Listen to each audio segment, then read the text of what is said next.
कांग्रेस की poster girl Priyanka Maurya BJP में शामिल। प्रियंका मौर्य पर सबसे पहले टीवी 9 ने ही दी थी खबर। प्रियंका मौर्य ने कांग्रेस पर लगाया था धोखे का आरोप। प्रियंका मौर्य ने कांग्रेस पर टिकट फिक्सिंग का आरोप लगाया था। टीवी 9 भारतवर्ष की खबर पर लगी है मुहर। यूपी कांग्रेस के कैंपेन में लड़की हूँ लड़ सकती हूँ की पोस्टर गर्ल डॉक्टर प्रियंका ने भारतीय जनता पार्टी का दामन थाम लिया। कुछ देर पहले भारतीय जनता पार्टी में शामिल हुई हैं।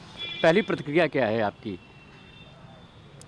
अच्छा लगा मुझे यहाँ पे आकर के। मैं जिस विज़न के साथ आगे बढ़ रही हूँ, मैं डॉक्टर हूँ, पिछले 5-6 साल से लगातार प्रैक्टिस कर रही हूँ और समाज सेविका भी हूँ। तो मैं इसी विज़न के साथ समाज हित में, राष्ट्र हित में कार्य करना चाहती हूँ और आज बीजेपी के साथ जुड़ करके योगी जी की, मोदी जी के, माननीय हमारे जितने भी यहाँ पे उपस्थित लोग हैं, उनके आह्वान के हिसाब से मैं आगे बढ़ते रहूँगी, कार्य करते रहूँगी। जिस तरीके का मैंने विज़न अपना लिया है कि आगे बढ़ना है, लोगों की मदद करना है, उसी के साथ मैं आगे बढ़ूंगी और कार्य अपने करते रहूंगी। तो पहले कांग्रेस पार्टी में थी आप, कांग्रेस पार्टी से टिकट नहीं मिला तो आपने भारतीय जनता पार्टी इसलिए चूज़ किया? भारतीय जनता पार्टी के लिए आप पहले भी सोचती रही थी? देखिए, ऐसा है कि वहाँ कांग्रेस पार्टी में मैंने 1 साल अपना स्पेंड किया, मेहनत की और जिस तरीके का धोखा मुझे वहाँ मिला, सिर्फ बात की गई कि लड़की हूँ, लड़ सकती हूँ, लेकिन जब अधिकार देने की बात आई तो अपनी ही कांग्रेस की लड़की उनकी लड़ाई कर रही थी अपने हक की, जहाँ पे किसी ने आवाज़ नहीं उठाई। तो किस तरीके से ये बनेंगे इस यूपी के महिलाओं की आवाज़, में ये पूछना चाहती हूँ।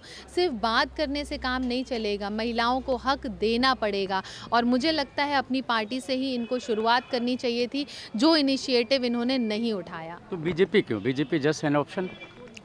बीजेपी इसलिए क्योंकि यहाँ पे लोगों का सपोर्ट है और लोगों का जिस तरीके से लोग मेरे साथ आ रहे हैं, जुड़ रहे हैं और लोगों का ये कहना है कि जो गलती है तुमने पास्ट में करी है इसको दोबारा नहीं दोहराना है, इसको आगे बढ़ना है। तो एक माध्यम जो चाहिए था लोगों की मदद करने का, जिस उद्देश्य से मैंने पॉलिटिक्स ज्वाइन की थी, उसी माध्यम को लेते हुए मैं अपने कार्य को आगे अंजाम देते रहूँगी। मैं इसी पार्टी में रहूँगी और कोशिश मेरी ये है कि जहाँ सिर्फ महिलाओं की बात होती है सशक्तिकरण की, उसको बात करने भर तक ही सीमित नहीं रखना है, उसको एक्सप्लोर करना पड़ेगा। जी। तो क्या जिम्मेदारी, कोई दायित्व, कोई जिम्मेदारी आपको दी गई है या आप टिकट मांग रही हैं भारतीय जनता पार्टी से? मैं किसी लालच में मैंने पॉलिटिक्स ज्वाइन नहीं की थी। वहाँ पे मेरे साथ जो अन्याय हुआ, जो गलत हुआ, जो धोखा दिया गया मुझे, मैंने उसके लिए आवाज़ उठाई और आज भाजपा भी मैं जो ज्वाइन कर रही हूँ, मैं किसी लालच में नहीं ज्वाइन कर रही हूँ। मैं मेहनत करूँगी और जिस तरीके से मेरे कार्य होंगे उसके अनुसार पार्टी जिस तरीके के दिशा निर्देश मुझे देगी उसके अनुसार मैं कार्य करते रहूँगी।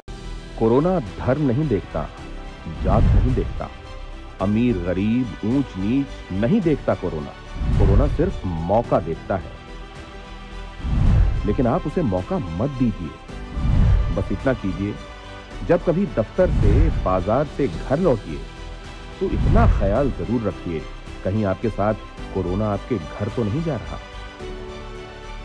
भूलिए मत, कोरोना अभी जिंदा है।